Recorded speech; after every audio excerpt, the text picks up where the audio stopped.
Good evening.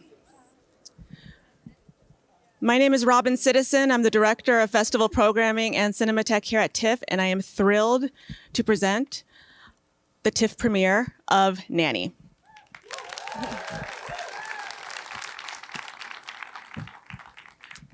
I would first like to thank our lead and major sponsors, Bell, RBC, Bulgari, and Visa for their continued support.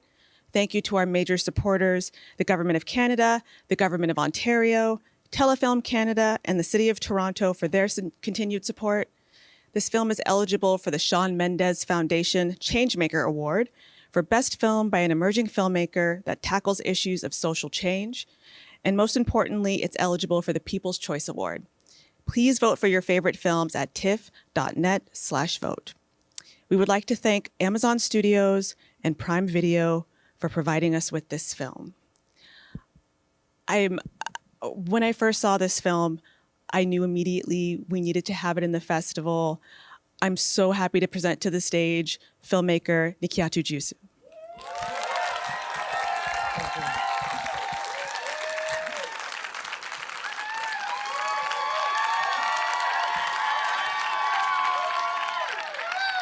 I thought there was going to be, is this on? Can you hear me clearly? I'm losing my voice. This is more than 5 people. Thank you all for coming. There's so many things you could have been doing on a Monday night, but you're here to watch our big little film that could. A few people I want to thank briefly before we start. From Amazon Studios, Jeff Blackburn, Mike Hopkins, Jen Salke, and Julia Rappaport, Daniela from Stay Gold, Marie and Ryan from Topic, Grace and Sumali from Lindley Productions, Isabel, thank you for leading our post-production, Nakia, thank you for being my right hand, Suji, thank you for keeping us COVID-free for the most part so we can make it to the finish line, and my team, Gabby, Natalia, Dan, Christina, my mom. Please enjoy the show. Oh, my brilliant, beautiful, gorgeous cast that is also and here. And stick around for the Q&A after the show. Yes. Thank you for joining us for the Q&A, and I'm so pleased to bring out the filmmaker and cast of Nanny, Nikyatu Jusu. Producer, Nakia Monteri. Daniela Taplin-Lumberg. Sinqua Walls. Michelle Monaghan. And Anna Diop.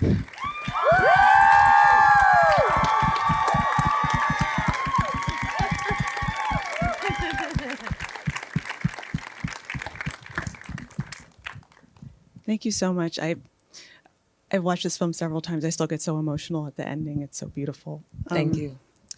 So you've spoken about the inspiration for Nanny being your mother doing domestic work when you were a child. What inspired you to incorporate genre elements, horror and fantastical elements into this story? It could have been a drama, so. Yes, great question. I also want to clarify that, it's important to note that my mother owned businesses, self-published a novel. She had other aspirations, and domestic work was some of the work that has kept us afloat over the years. I'm always interested in the ways that genre can be a conduit for navigating really grounded real-life issues. And I think that domestic workers are essentially keeping us all afloat in different ways.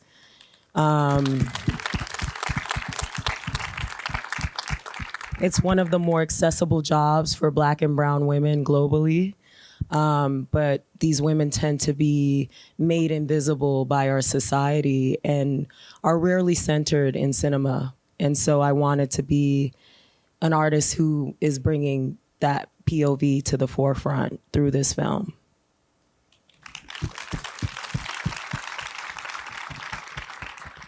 This is a wonderful cast, and their performances absolutely ground the film. Can you talk a little bit about that casting process and how each of you came to the project? You want the producers and actors? We should probably. Yes. Yeah. Well, we can talk about the process, right? Funny enough, Anna and Nikyatu had known each other prior to us actually getting funding. We didn't know each other, but I had an eye on her. So Okay. it's more of I was essentially stalking her in a way and hoping that she killed her audition, and she did. So she made the process very easy. We had an amazing casting director, Kim Coleman. But Anna is so humble that she was willing to go through the process. It wasn't a situation where she and her team said offer only. She went through the process and she killed the process. And then I think Kim was so essential in helping us find this incredible cast. But I think I can say that Sinqua and Anna have such incredible chemistry, and that was like immediately apparent. Yeah. And so we got to do a show just on those two. But and then Michelle, Bonnie Bernstein, and Carter Cohn, they gave the script to Michelle, and as often with small films, there was no money, and Michelle just really believed in Nikyatu, and they met, and I think they just fell in love, and so she jumped on board with us, and thank God she did, because she's such a incredible element.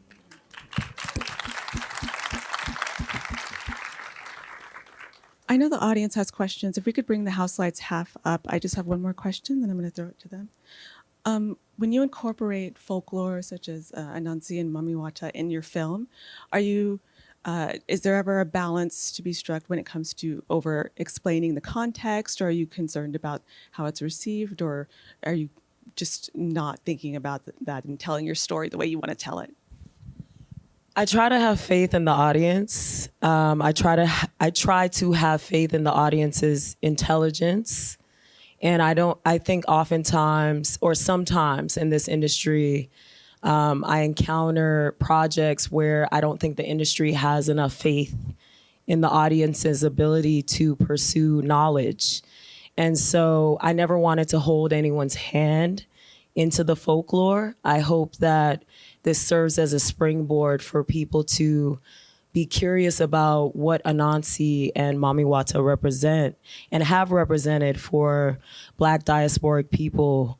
And so I'm just serving up like crumbs of information, and I hope that people pursue that knowledge. But I think that as an innovator, as people who are bringing new stories to the screen, you never want to create a PSA. You want to give people hints and pieces of a new world that they haven't been exposed to, and hope that they're curious enough to pursue that knowledge themselves.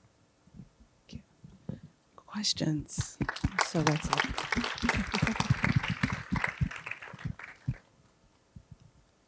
Okay, yes. Hi, it was such a beautiful film, fantastic job. Thank you. I'm wondering if any of the early drafts, or when you came to the decision with the ending with Lamine, was there ever an alternative version, or was it always going to be? Great question. I'm going to let somebody else answer that question. Yeah, you do it. What I'll say is we took quite a lot of care and a lot of thought went into how we were going to, bookend this story.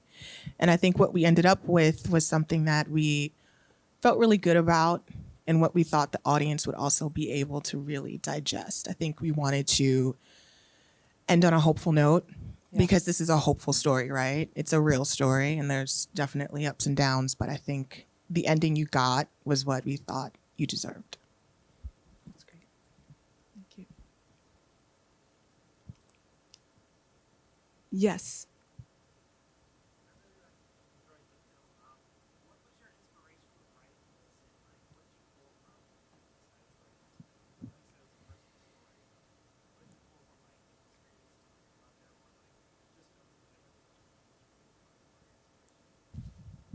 What did you pull from as inspiration for writing the film?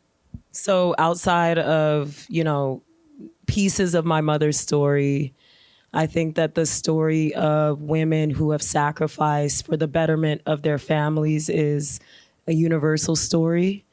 And a lot of us can identify with that, the sacrifices that our mothers, that the women in our families have made. but also survivalism in a system that wasn't intended for a lot of us to survive. I think it's important to write and direct stories that don't create necessarily victims of this society, but people who are not only surviving this society, but thriving within it. And this folklore, it speaks to that. Anansi is a chaos agent, and sometimes you can't fight oppression with nonviolence. Sometimes you have to fight violence with violence. And so I think that I'm really interested in the ways that we've rebelled in the past and the ways that we continue to rebel in the present, as opposed to perpetuating stories where we have to lay down and respond to oppression with peacefulness. In terms of inspiration, I think it's important as a filmmaker to garner inspiration outside of just cinema, because then you just end up paying homage to other filmmakers. So it's multifaceted. I love Roy DeCarava. I love Octavia Butler. I love Toni Morrison. I love Bosco Holder. So from painters to photographers to novelists, it's important to derive inspiration outside of the cinematic canon that we have been conditioned to accept as the only way to be inspired. Yes.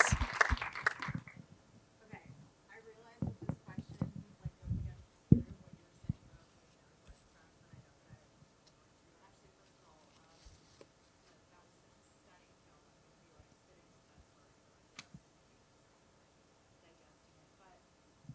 But like, okay, as a really simple question, feel free to like not answer it or with yes or no. Like, are the mermaid and some degree of the same? I'm gonna let somebody else answer this. Anna?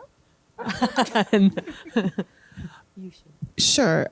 They're not the same, however, they are tethered together narratively, right? I mean, jump in at any point, but Mami Wata is clearly, signaling something to Aisha. She's trying to, reveal something to her. So look at those moments in that way. And we have those quick pops and, we're alluding to something. I don't know exactly what you took away, and I don't know what the whole audience took away, so I don't want to give it all away. But they're not connected literally. She is bringing a message to Aisha. The film belongs to you now. Right. It's no longer mine. Yes. Yes.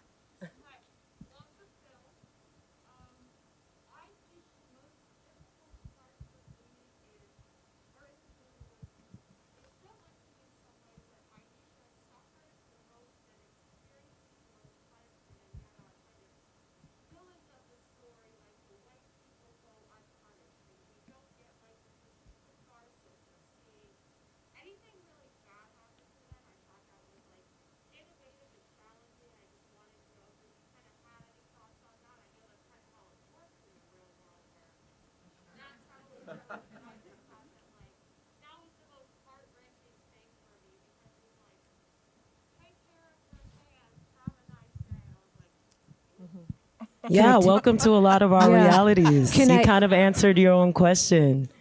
Can I take So that I love one? the beauty of Actually, that. Yes, Nikyatu? yes. It's funny because that was something that we as the backers brought up right at the beginning. Like they don't get their due, and I thought Nikyatu's response to that was like so astute, which is this is Aisha's story. It's not their story, and so we're experiencing it through her lens. And I thought that was like such an like poignant and important point to this entire film. But also, yes, you guys are both articulating the answer in the question. Like, how do you feel about the fact that white supremacy has not yet gotten its due?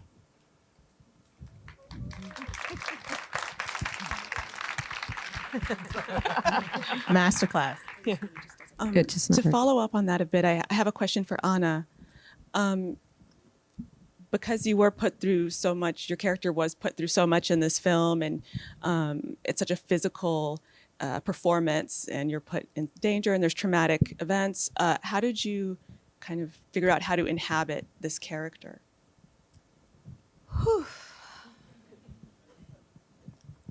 Well, I thought a lot about Aisha's loneliness. It's something I can relate to. I think it's something we all can relate to.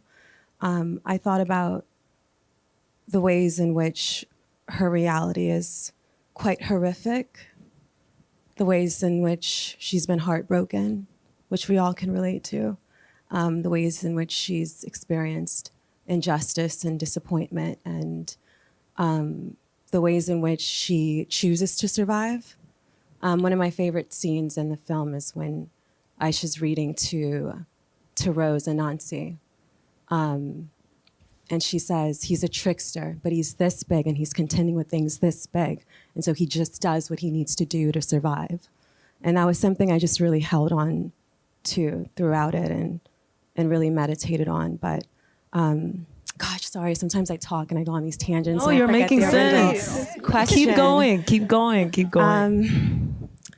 And so, yeah, I just found the parallels in my own life and the ways that I choose to survive, and in ways that are both sometimes graceful and sometimes good and sometimes things I'm not quite proud of. And Aisha's constantly in this state as well.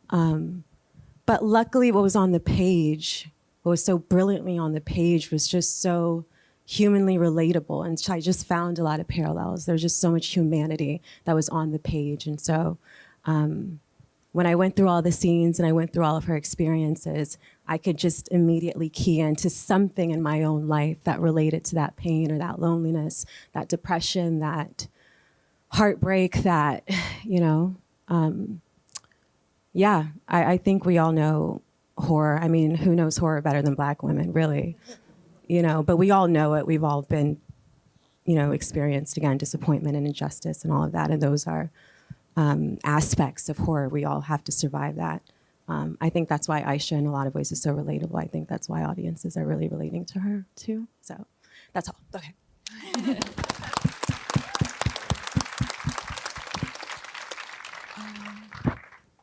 Yes, in the blue shirt.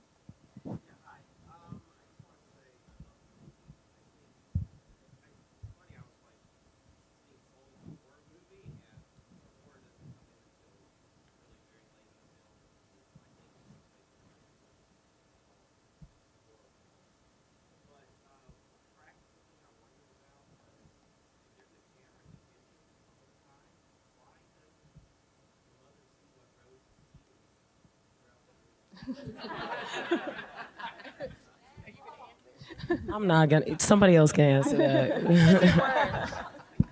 I mean, I was at the bar on Friday night having drinks with the boys, so I mean, obviously. Amen. Mama was busy. Also, I want to address like what horror is. I think that the type of horror that I have reverence for is considered elevated horror, is a slow burn, is outside of the American cinematic paradigm. And so that horror tends to be a little bit more cerebral, and tends to encompass other people's lenses. For me, horror is the everyday banal moments that accumulate into systemic oppression. And sometimes those moments seem small, but I'm always interested in thrumming tension and rising tension. I think there are different types of horror. And I hope that American audiences can start to open their minds to what that could be.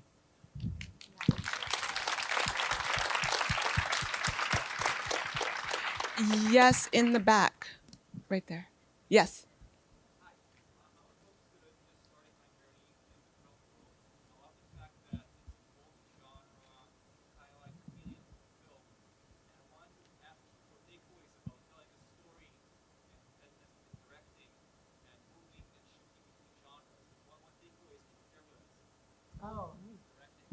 You know what? I think it's important to have a body of work that you have reverence for. I love Park Chan-wook. I love Ousmane Sembène. I love Lynn Ramsey. And I think that what these filmmakers have in common is that their work is cross-genre. But the problem with the American Hollywood system, it's a business. And so one genre has to be chosen, which is why a lot of people are struggling with this being called a horror film, where I'm navigating an American paradigm. In other countries, you're allowed to have a film that is multiple things within one film. So my advice would be, don't pigeonhole yourself based on this business structure, because it's a very nebulous and kind of nonsensical structure that is based on algorithms and subjectivity. If you have a body of work that you have reverence for, lean into that and create work that speaks to the people you respect.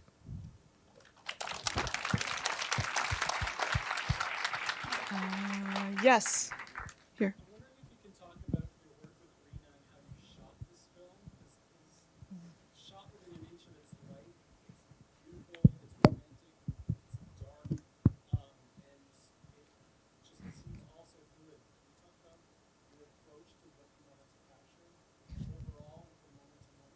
Thank you for that question. I love anytime Rena's name comes up, because I have so much respect for her as a cinematographer, and I'm so thankful that she chose us back. It's very rare that your first choices all choose you back, and that is what happened on Nanny in terms of our department heads. And you know, the frame is the cinematographer, but also the production design and the costume design and the color palette. And so Rena and I had a really, once she chose me back, I think that's when the magic was able to happen, was given permission to happen. We had a really informal process in the beginning of literally just exchanging images that spoke to scenes. You know, this image, and these are not just images from films, these are images from life. These are images from realism photographers, from painters that use the range of the color palette, like Bosco Holder, the Trinidadian painter. And so initially we're just exchanging imagery in iPhoto. We created an album that we shared with each other, and we spent time. Nakia is an amazing producer in the sense that she protects me as a director and creates time with my department heads. Time is something that is invaluable. You have to sit down and spend time with your DP and talk scenes out from an emotional standpoint. You can't just talk about framing. You can't just talk about the camera. Cameras change every few years, you know, but what is the emotionality? What is the subtext of every scene? Does your DP understand why we're shooting everything in a high angle? Does your DP understand the environment, the difference between the environment between Aisha and Amy's house? You know, how are you shooting that speaks to the emotionality? So it was an ongoing process. We had a storyboard artist, and we also, the way Rena Yang plans out her shots. She has a floor plan with the camera set up.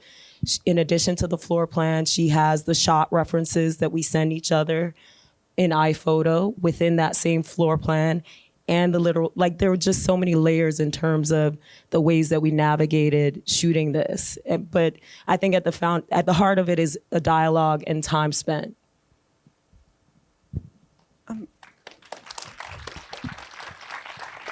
What I loved about this film, and I hope some of the audience members too, is that Aisha finds so much strength and resilience in the community, like with her relationship with Sinqua's character and Miss Leslie Uggams' character. And was that important to you, Nikyatu? I would love for somebody else to speak to that. Here. Hey, listen. My experience, but I'm really just grateful to be up here with these talented women, to be honest. Yeah. Keep going. You know, for me, it was really a gift. I think the process, right? Like, you talk about what it is, and I had an opportunity to be brought into the process in a very special way, because I got to read the script first, fall in love with it. Then I got to meet the filmmaker and fall in love with her, and then get an opportunity to meet my co-star and then fall in love with her. And I don't always get to do that, because, you know, I did a process of coming up in television. And for all of you, you know, if you start in television, you're kind of acting what is given to you. You're not getting an opportunity to color outside of the lines. So I'm really grateful to have had an opportunity with my filmmaker to say, what do you see on the page? who do you want this person to be, and then explore it. We talk about all the time the choice to walk backwards, and that was a choice that I kind of pushed for, and Nikyatu was like, go do it. We'll see if we like it. If we don't, we'll do it another way. And she liked it, and she let me keep it. And I was really grateful for that. And to have a teammate here who just really was like, as much as I was there to pour into her, she poured into me. And it's rare that you get that. So you guys see me, and I've been around everywhere, but I'm just grateful. I'm blessed to be here, and I'm just grateful to stand on these stage with these talented women who kind of propelled me even higher. So that's all I got. Thank you so much for sharing this film with us, and thank you for your questions.